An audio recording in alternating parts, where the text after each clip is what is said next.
Le château royal de Blois, à l'origine, comme tous les châteaux, c'était aussi des jardins extraordinaires. Dès Louis XII, on a des traces de jardins ici, à Blois, et bien sûr, ça s'est développé à la Renaissance.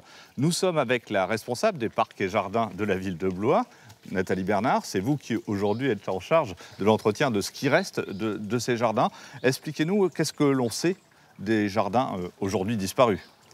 Oui, donc aujourd'hui, nous sommes dans une reconstitution de jardin, mais à l'époque, les jardins du château allaient depuis la terrasse Gaston d'Orléans, en passant par une passerelle au-dessus des fossés du château, et prenaient l'ensemble du site sur lequel on est, jusqu'à la forêt de Blois, en passant par les allées François Ier, puisqu'en fait, les rois utilisaient ces espaces pour aller chasser en forêt. Cet héritage, aujourd'hui, pour la ville de Blois, qu'est-ce que c'est ?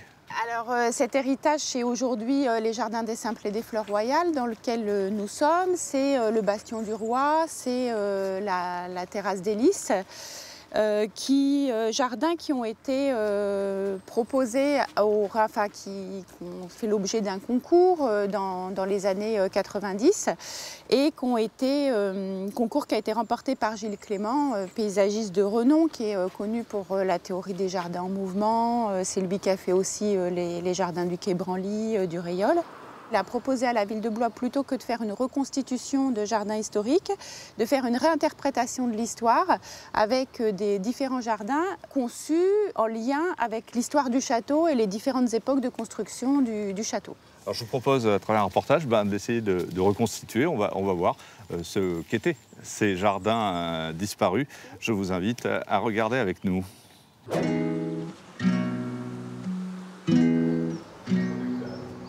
Alors là, on est sur le belvédère des jardins, donc c'est un endroit qui se trouve au bout de l'aile François Ier et qui nous permet d'avoir une vue imprenable sur les anciens jardins royaux. C'est grâce à un parchemin du XVIe siècle que l'on connaît l'existence du jardin disparu du château de Blois. Encore un peu d'inspiration médiévale, déjà dans le style italien de la Renaissance, ces jardins d'une superficie de 6 hectares étaient un élément indispensable au bon fonctionnement de la cour des rois Louis XII et François Ier. On voit que ces jardins étaient situés face au château et qu'ils étaient accessibles via une galerie qui enjambait l'ancien fossé du Moyen-Âge.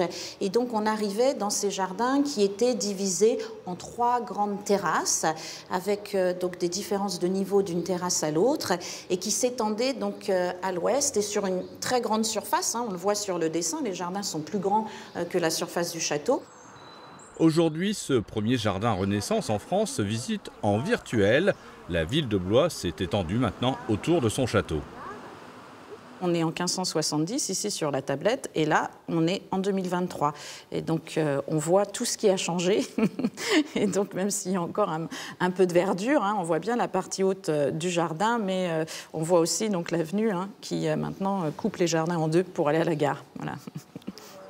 Tonnelles, vignes, rosiers et noisetiers n'ont pas survécu. Par contre, quelques bâtiments et accessoires en dur témoignent de la beauté de ce jardin d'ornement.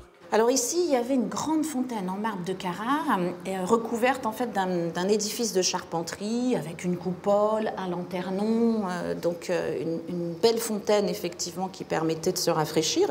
Pour répondre à l'engouement touristique sur le thème des jardins, en 2019, le château royal de Blois a végétalisé sa terrasse sud. Le virtuel va permettre de se projeter dans les jardins du XVIe siècle, tels qu'ils ont été. Et puis la reconstitution va permettre aussi de réfléchir, parce qu'ils ont été pensés dans leur aménagement, pour évoquer via les perspectives qu'ils offrent, ce qu'étaient des jardins à la Renaissance, qui étaient des jardins ouverts sur des perspectives.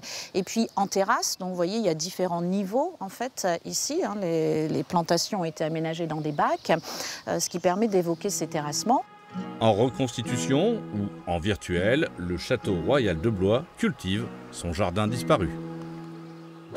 Alors des jardins royaux, maintenant des jardins municipaux. Oui. Est-ce qu'à l'avenir, ça peut aussi être un atout, un développement pour vous et les parcs et jardins ?